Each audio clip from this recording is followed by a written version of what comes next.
Yuno, paano ka nag-animate? Ewan ko.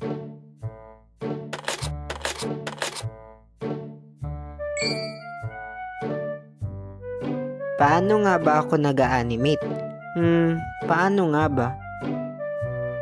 Ang gamit ko palang app sa paggawa ng animation ay Notepad, Recorder, Ibis Paint at Flip-a-Clip. Notepad. Ito nga pala ang gamit kong app sa paggawa ng script sa animation ko. And sulat lang kayo dito kung ano yung bawat salita na sasabihin nyo sa story na gagawin nyo. Pwede nyo rin palalagyan ng guide yung mga sasabihin nyo. Optional lang po ito. Example, galit ka sa salita na ang pangit mo. And lalagyan mo siya ng galit. Kumbaga, matutulungan kayo nito kung paano nyo bibigkasin ang salita depende sa emosyon. Punta naman tayo sa recorder. Ang gamit ko palang apps ay yung sarili kong recorder mismo sa cellphone ko.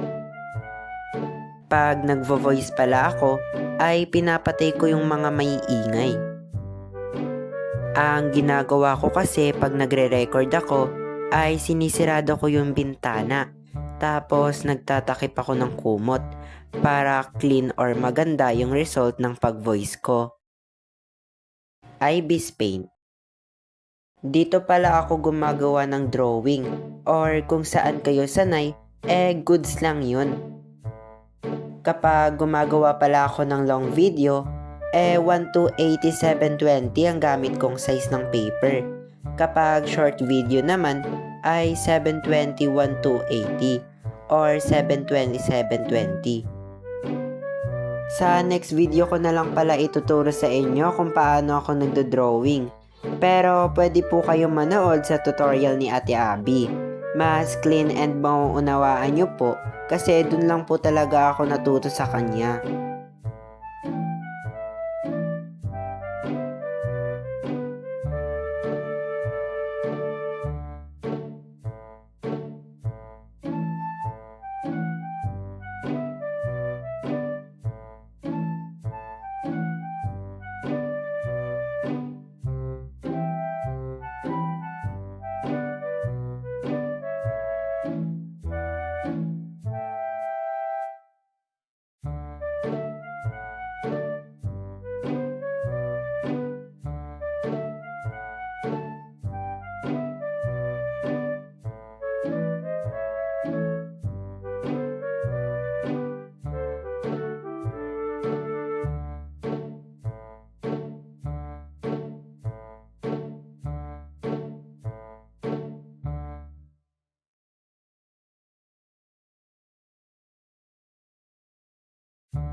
At pagtapos nyo ng i-drawing, ay ito-transparent nyo na.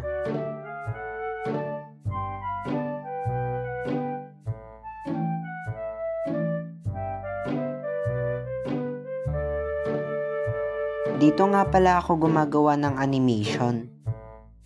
Example, lagay lang kayo ng project name dito. Ang gamit ko palang frame per second ay 12. Sa mga hindi nakakaalam, ay ito ay magsisilbing seconds ng gagawin mong video o gaano ka-smooth ang kalabasan ng animation mo. So, punta naman tayo kung paano nga ba ako nag-animate. Pindutin nyo tong tatlong dot na to and click add image. Ito pala yung na-save kong transparent na ginawa ko sa Ibis Paint. Para mapadali yung proseso sa pag-animate, ay dapat magkahiwalay yung background, body at face.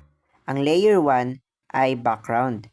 Ang layer 2 naman ay body. Ang layer 3 ay face. So, punta na tayo sa pagpapagalaw ng animation. Click nyo yung audio. Then, click nyo yung cross na to. And click add audio na nagawa nyo sa apps recorder. Pwede rin pala kayo mag-voice kahit sa mismong Flipaclip na lang.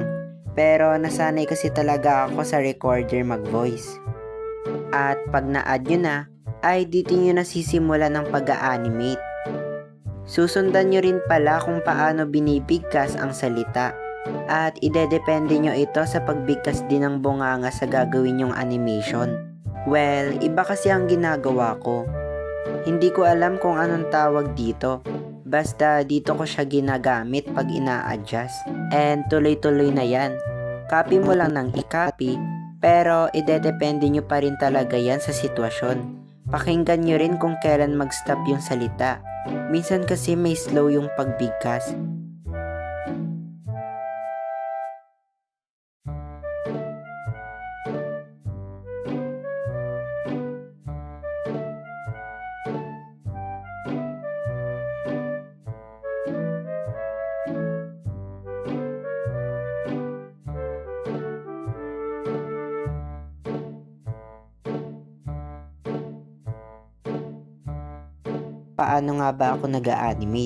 Paano nga ba ako nag-a-animate?